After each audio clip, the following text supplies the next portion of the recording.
It's the Feeding the Trolls Holiday Special! Ho ho ho! Merry Christmas! Hello, this is Cute Fuzzy Weasel, and it's time once again to Feed the Trolls! And welcome to my very first Feeding the Trolls Holiday Special! I mean Christmas Special! Jingle bells, something, something, something. And this troll I think is gonna be a real treat for you guys. His name is Mega Sage, and he's some kind of crazy Cajun Santa. The video of his we're doing is called The Immovable Earth. I haven't watched the video all the way through yet, so this will be fun for both me and you. Anyway, without further interruption, let's get started.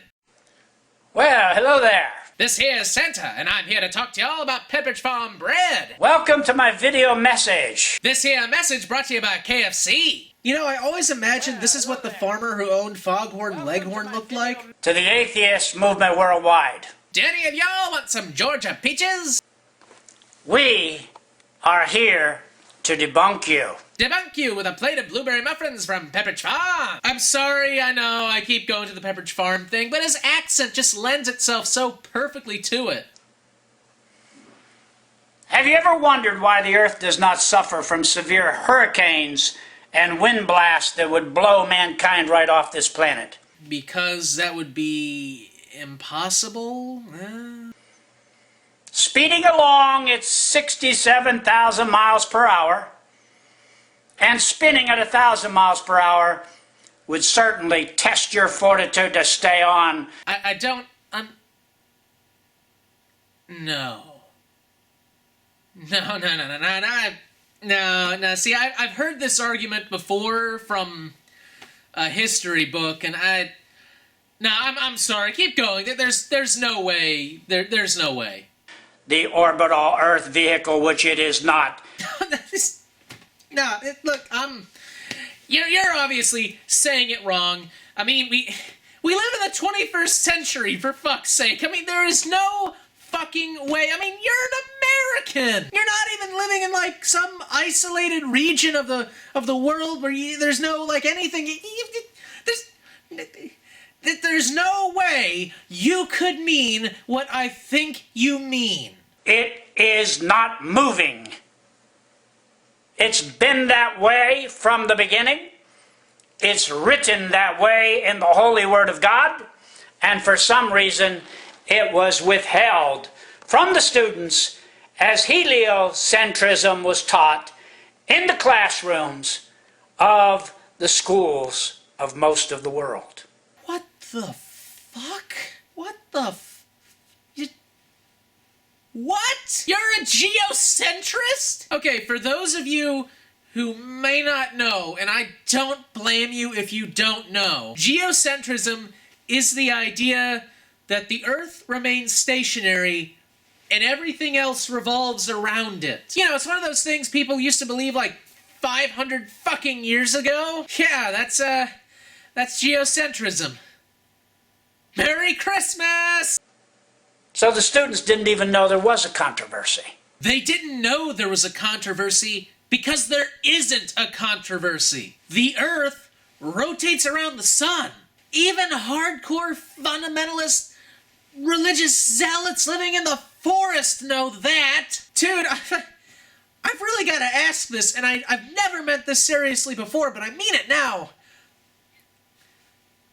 Are you from the past? Did you like get frozen in a glacier or something? Do you, like, actually live under a rock? Are you, like, on stupid meds? Please tell me it's one of those things. So how would they know to look into it? Did you just fart? The Word of God is geocentric. Okay, shout out to any Christians in my audience. Can you show me any Bible verses where it actually says that or it implies that at all? The Earth doesn't move. That is a miracle just as great as if it moved at 67,000 miles per hour and was spinning. No.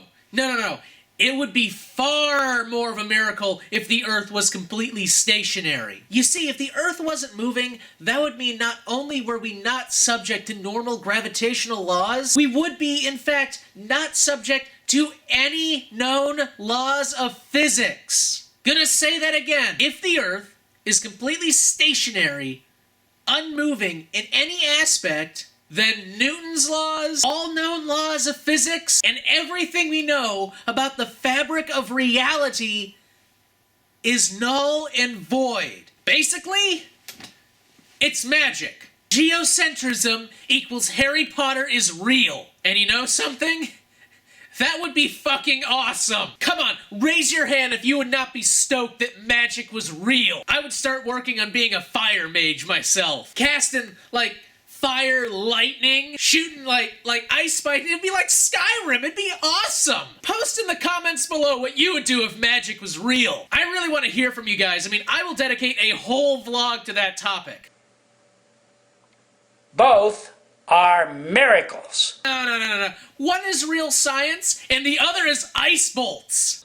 Of omnipotent power and omniscient design. Hold on.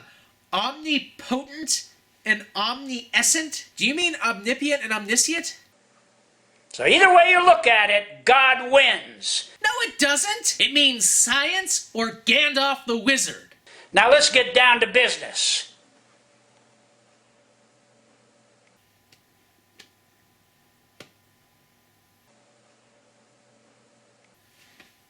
Well, you atheists are going to want to push heliocentrism.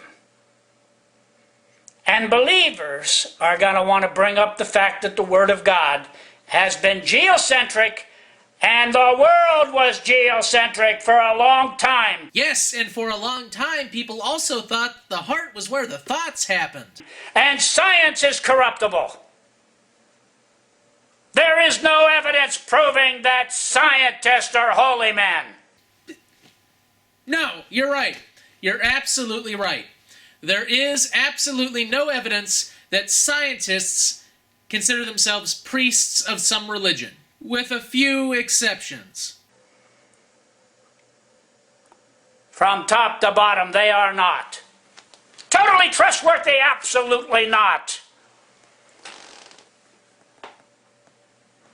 So let's get down to the business of it. I thought this was the business. How in the world could we stand up to what we were taught ourselves in the classrooms?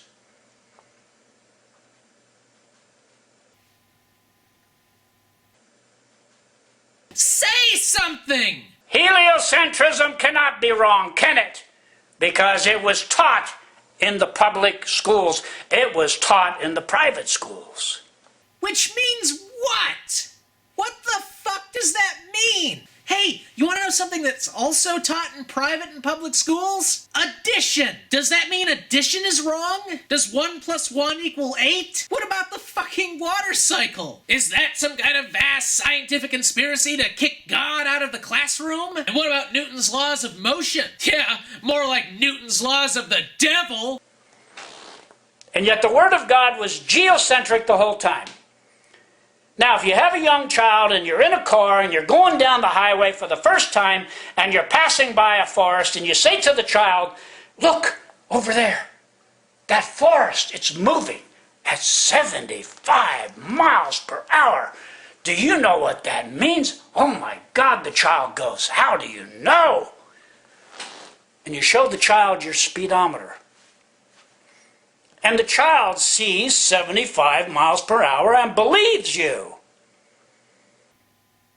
You just disproved your own argument. I mean, think about it. Let's assume that the forest is the sun, okay? Now, the car is the earth. You with me so far, Cajun Santa? Okay, so the parent looks at the child and says, look, son, the forest is moving. And the kid's like, wow, really? The forest is moving? Why, yes, son. Just look at our speedometer. Oh, wow, the forest must be moving at 75 miles an hour. The thing is, a speedometer tells how fast you're moving. So really, your example is actually how stupid your own argument is. Because if the earth is the car, and the car is moving, and the forest is essentially stationary, then the fucking car is moving around the goddamn forest. Did you not think about this before you said it? Don't give me that stupid grin. I just kicked your ass with your own example. Yet the atheists want you to know that that child was born an atheist, which he was not, or he would have known.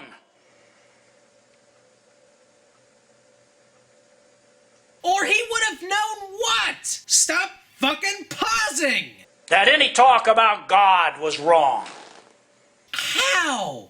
How the fuck would he know that? For that matter, if a child is inherently born a Christian, then why the fuck are there other religions? Shouldn't the child inherently know which is right and which is wrong? He should by your logic.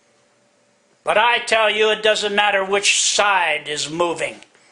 Whether the forest is moving at 75 miles an hour, or whether or not the vehicle is moving at 75 miles an hour. Yes, it does! It fucking does matter! If the forest is fucking moving, that means the car is remaining stationary and the road is actually rotating around somehow. If the forest was moving in your example, then why the fuck would the car speedometer read 75 miles a fucking hour? How could the car be both moving and not moving at the same fucking time? Is it a quantum car? Does it exist simultaneously in multiple universes where the laws of physics apply and don't apply and are backwards? Does the car have the fucking infinite improbability drive? Your arguments and your points make absolutely no fucking sense. How do these dots even connect in your brain? You could not possibly have gone through your whole fucking life without questioning this shit once. That's it. You know what? I'm gonna look you up. I'm gonna look you up and do as much sit-down research as I possibly can on you, because I am convinced, I am absolutely convinced that you are a joke. There is no way you really believe this. Holy shit, he actually believes this! What the f is with your pauses? Why is it that no one I do ever fucking cuts the pauses out? Editing is not that hard. And especially if you're only editing fucking audio, conservative elite. Listen, it does not make you seem any stupider if you pause the video to go look up if what you're saying is fucking right. You see, it depends on your perception. If you're looking from the earth and the stars are moving and the sun is moving, and you say, yes, we're moving around them, that's your perception. It's just like the old-fashioned wind-up clock. So sitting on the earth, looking up at the stars equals clock because hands move and the clock goes like ding or something? What the fuck? Everything turned blue. Your illogic is actually fracturing the fabric of space and time. When you wound it up, if you let go of it and you held onto the clock, the key went around. And if you held onto the key, the clock went around. Just depends on your perception, but that key is moving either way you look at it. You're right! You're absolutely right! The key on the clock moves, therefore the earth is stationary, and the US government will crack down on Christians, and they'll be attacked by the gays who are riding on winged demons firing arrows of gayness, and books about evolution will form into a giant seven-headed monster and rise up from the sea, and Marilyn Monroe will be riding it, and volcanoes will come out of the ground and start spewing glass everywhere, and we'll all be sparkly, because the thing on a clock, it turns if you hold it, and you see, do you understand? You see where my logic is going? You see how this all makes sense? I'm fucking cuckoo for Cocoa Puffs! Continued in part 2.